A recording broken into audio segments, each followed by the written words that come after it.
Isabel, very good morning to you.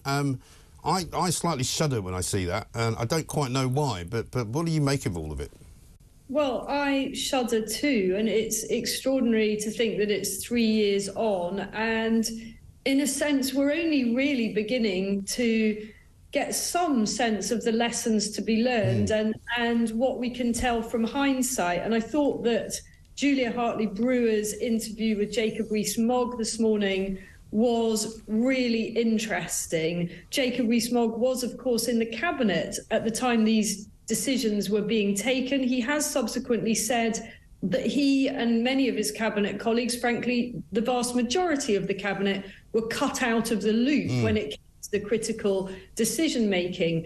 In his interview with Julia this morning on Talk, he said that schools should never have been closed. He also said, and I quote, "We were taken for fools." That was in the context of the broader lockdown policy. I would like to hear more cabinet ministers and former cabinet ministers coming out now with their reflections on what went right and what went wrong, and being honest about it. Jacob Rees-Mogg, when challenged by Julia about why he didn't speak out more at the time, said, well, you know, we were governed by collective cabinet responsibility, that kind of slightly pompous phrase that means that everybody's in it together if you're in the cabinet and you've got to work as a team. I don't really think that's a good enough excuse, given that they weren't actually being treated as a collective cabinet. There were, in fact, 4 men who were in charge of the critical decisions. The rest of the cabinet were out of the loop. So I'm not sure why they felt that they were governed by collective cabinet responsibility, and how much better a place might this country be in now if some of them had been brave enough to speak out. Well, we know from the fantastic lockdown files that you unearthed from Matt Hancock that basically it was all for one and one for all, wasn't it? And it was all for the one policy, and there was to be no dissension, there was to be nobody questioning it, and if you were questioned, you were at the very least put on some kind of list. I imagine you probably would have lost your job in the cabinet. But surely if people really disagreed with the policy, they should have just resigned from the cabinet, shouldn't they? Well, and we know that Gavin Williamson, who was then the Education Secretary, now wonders whether he ought to have done. I mean, I can give him the answer to that question. He absolutely ought to have done, and it might have had a really sensational impact on the whole policy of keeping schools closed. Right. Cabinet ministers and junior ministers, when they're weighing up whether or not to resign over a point of principle, usually think to themselves, well, will it make any difference to what happens if I resign? This is their kind of thought process. So they think, OK, well, I could resign and I can go down in flames and that'll be the end of my career and it won't make any difference to what the government is going to do anyway. In this case, I really think that if the Education Secretary, as he was then, had resigned on a point of principle, it would have had a huge impact. And I think it's a great pity that he didn't do that. And I think others could also have thought about doing the same. Well, just this week, we've seen Jason Leach, who was effectively Scotland's answer to Chris Whitty, saying that he thinks shutting schools was, in his words, a mistake. And you go, well, is that it then? Is that all we get? I mean, look, and on the other hand, it's important to acknowledge that there are still a very large number of people who think that there was no option but to shut schools. I mean, someone close to me in my own family still holds that view and argued quite without any embarrassment, argued to me that if we hadn't shut schools, then the children might not have had any parents or grandparents left. I mean, you know, where do you begin with that argument when we're talking about a virus that had such a low mortality rate amongst anyone but those very elderly and very vulnerable people? Right. It was not necessary to shut schools. There is a fascinating interview today in the Telegraph by Alison Pearce, writer, who was a brave lockdown skeptic all the way through the pandemic. She has interviewed the Swedish health expert Anders Tegnell, who led Sweden's very controversial response to the pandemic, which did not involve mandatory lockdown. Right. Sweden was an outlier, and that was a very, very difficult and brave thing for their health advisors to do. crucially, in Sweden, the politicians had basically no say over the policy, or very minimal say, because within Sweden's kind of constitution, I'm not sure it's actually the constitution, but in any case, the rules of the land, they actually stipulate that in a health crisis, it is the kind of the Chris Whitty equivalent who makes the key decisions. And in this case, Anders Tegnell took the decision that actually it was not wise or overall beneficial to the population to force people to stay in their homes and to shut schools. And guess what?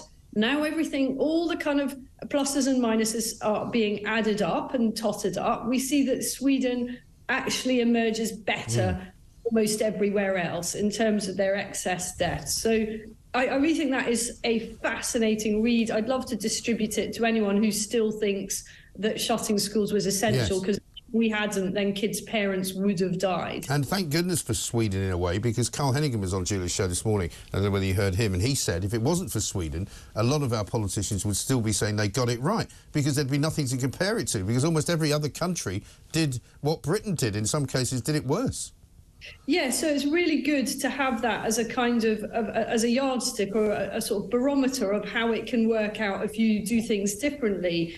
Now, the lockdown proponents, of which, as I say, there are still bewilderingly a very large amount, come out with all sorts of other arguments about how Sweden's a small country and it's not comparable and so on. And, you know, a fraction of those arguments may hold some validity, but you only really need to look at all the statistical measures now in the UK to work out without any great difficulty the disastrous consequences of the policy that we did follow.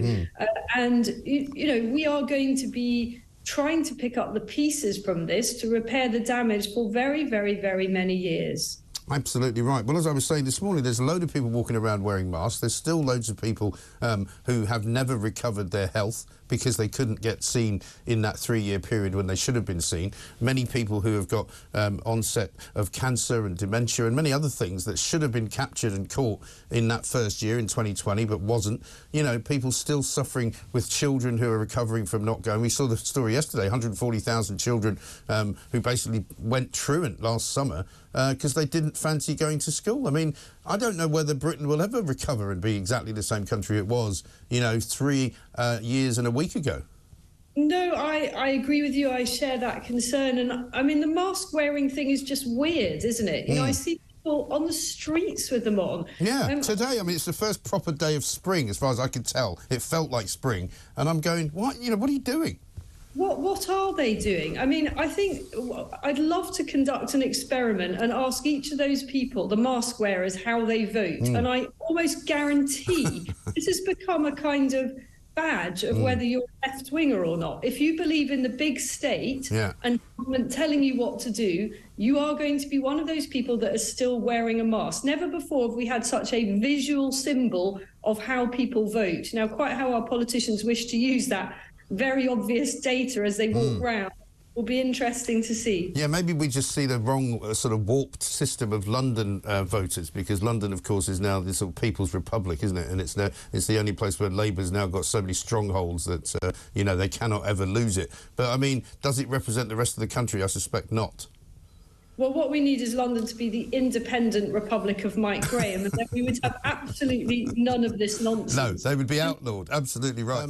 Listening to what you've been saying there, Isabel, about looking back and what the government decision-making process was, I'd far more like to see a proper inquiry into that rather than that sort of nonsense we watched yesterday, where Boris Johnson was hauled before some people that didn't like him very much, who tried to prove something that they couldn't really prove and made him a bit testy. It was all a bit of a public waste of money, wasn't it? I totally agree with you, and said so on TalkTV last night. Whilst I completely accept the importance of holding our politicians, and particularly someone who was Prime Minister at the time, to account for telling the truth, and that is, of course, we have to make sure that that happens and that there are consequences if it doesn't.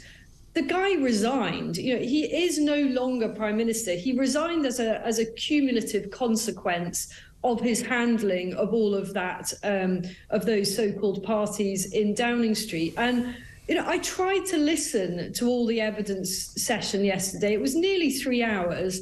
I thought, survived an hour of it. But I mean, look, I just could not help thinking what a colossal and pathetic waste of time the whole exercise was. Why aren't we going forensically through, for example, the case for shutting schools or any number of other aspects, the case for stopping routine cancer treatment during lockdown in the same way? Why are we wasting all this energy and resource over nitpicking as to whether people were 1.25 metres away from each other or 2 metres in a corridor several years ago? What we saw yesterday was Boris Johnson confronted by the absolute absurdity and lunacy of his own rules. And that was the only good and pointful bit of the whole exercise. But you're quite right. I mean, shutting GP surgeries, one of my favourite moments of the lockdown was getting sent a message by one of our listeners at the time on Talk Radio with a picture that was posted outside of a GP surgery that said, "Please do not enter if you are ill." And that was me, wasn't it? I think that was me. It? No, that. Maybe it was you. I absolutely posted a picture from our own local surgery in Colossal. It's not a bad surgery, but it did have a notice up. And yes, I posted it on Twitter, and it basically said sort of, "Stop, do not enter. The doors to this surgery are now locked." And I have to say, the same surgery, when you ring them up to get a repeat prescription, still plays you a very boring message about if you are suffering from the symptoms of COVID-19 or are self-isolating, do not come in. I mean, surely we're over that now. They also have a recorded message that say, due to the current circumstances, it may take, you know, X number of days to do something perfectly routine. What circumstances? Why are we still using so-called COVID-19 circumstances as an excuse for inefficiency? When will this stop? Well, this is it. And they are still using it because nobody will change the rules or change the record. We know, for example, I think we heard as part of that report that came out about the Metropolitan Police that there's something like thousands of them off sick on a regular basis. In the same in the NHS, there's thousands of nurses off sick on a regular basis because COVID gave them that kind of permission, if you like, to say, "Oh, I'm not feeling so well, I better not come into work." And that's happening all over the country now. It is. And also in doctors' and dentists' surgery up and down the land, they still demand that you wear a mask. And in fact, in our local GP surgeries, they've taken to charging 20p for one of these ridiculous, pointless symbols. Yeah. And, you know, I just wonder whether this is ever going to stop, actually. It'll only stop if we, the people, just refuse to cooperate with it. I don't ever wear a mask in a GP or a dentist surgery. I just say, well, I don't wear a mask. Simple as that. They don't challenge it. So I hope everyone else should adopt the same strategy. Yeah, no, I started doing that. I remember when they started doing it on the tube, and I had Chris Philp on at one point to ask him when he was Justice Minister, was it the law that you should wear a mask on the tube, because I'm not sure what happens if you are stopped and told by a police officer to put one on. And he basically didn't know. But he said, well, you should wear a mask because... And I said, why? And he said, because it's the right thing to do. And I'm going, well, I'm sorry, I'm not interested in doing the right thing. I'm interested in what the law is, because I used to go in and out on the tube from time to time. And I remember once being told by 2 police officers who were stationed on the other side of the barrier, have you got a mask? And I just went, yes, thank you. I'll put it on when I get on the train. And then they went, you're supposed to put it on in the station. And I just kept walking and fully expected to have the old collar felt, but they never did it. But it was a very difficult time, and loads of people have still paid fines, and they haven't been refunded yet. Yeah, no, I think there should be a policy of undoing all those absurd and actually awful, sinister, draconian convictions for people who, you know, were literally going for a walk in the countryside and were told that, you know, their cup of coffee didn't qualify as something that you're allowed to do under the rules, and it was somehow like a picnic or something. And anyway, why couldn't you have a picnic? For goodness sake, you know. In the open air. I was worried. I mean, no tree ever gave anyone COVID. No, exactly. But it was a bit worrying, wasn't it, how many people, and maybe some of these are the ones that are still wearing masks, really embraced it. Loved the fact that, you know, they could tell other people what to do or say you can't stand there, you can't sit there, roping off, you know, park benches. They actually, in Sussex, where I walk the dog, they shut the woods. I'm going, I mean, sorry? You shut the woods? Beggars belief. I remember being confronted by someone in our local co-op because I wasn't standing precisely on my on the little circle. yellow spot, and I was shocked. And actually, the guy was really fat, and I was so taken aback that I was being, you know, taken to task over this that I didn't think to sort of point out to him that his far greater risk was not from me. I never had COVID, by the way. I was very lucky, but was actually from the fact that he was obese. You know, something he could very much do something about. Amazing. Maybe it might not have been very good for local neighbourly relations. Probably so not. Yeah, probably best. They got back in my box on that. Well, that was the other thing. I mean, where I live in London, it's right by the river, and suddenly every time I walked out of my front door, there were hordes of people walking up and down. It's a private road, and suddenly it was full of people walking because that was all they could do. And I'm going, sorry, excuse me, this is my road. What are you walking down it for? Thousands of them, you know, all walking because they thought that was the healthy thing to do. Unbelievable.